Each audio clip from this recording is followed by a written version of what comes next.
ಹಾಸನದಲ್ಲಿ ಕಾಡಾನೆ ದಾಳಿಗೆ ವ್ಯಕ್ತಿ ಬಲಿಯಾಗಿದ್ದಾರೆ. ಕಣ್ಣೀರು ಹಾಕಿದ್ದಾರೆ ಹಾಸನ ಸಂಸದ ಶ್ರೇಯಸ್ ಪಟೇಲ್. ಮೃತ ಷಣ್ಮುಗ ಮಗನನ್ನ ತಬ್ಬಿ ಕಣ್ಣೀರು ಹಾಕಿದ್ದಾರೆ, ಭಾವುಕರಾಗಿದ್ದಾರೆ.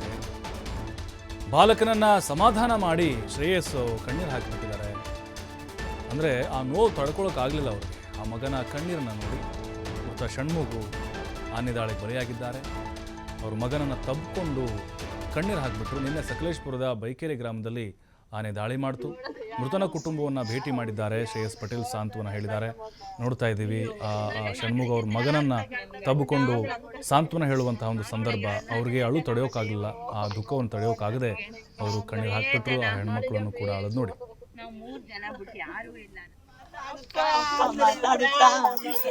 ಮಾತಾಡುತ್ತಾ ಅಂತ ಕೇಳುತ್ತೆ, ನಾನು ಏನ್ ಉತ್ತರ ಕೊಡ್ಲಿ?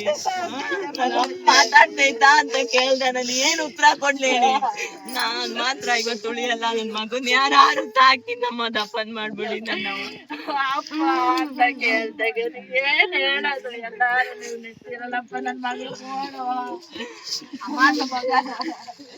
ನನ್ನ ಮಗನ್ ನೋಡೋದು ಯಾರಪ್ಪ? ಇಲ್ಲ ಹುಡುಗಿ ಅವಳು ನೋಡ್ತಾಳ ಸಣ್ಣ ಮಗ. ಅಯ್ಯೋ ಗಂಡ ಅಂದ್ರೆ ಮಾತ್ರ ನಮ್ಮ ದೇವರು ಇವತ್ತು ನೋಡ ಮೂರೇ ಜನ ಬೇಕು. ನಾವ್ 3 ಜನ ಬಿಟ್ಟು ಯಾರು ಇಲ್ಲ. ಮಾತಾಡುತ್ತಾ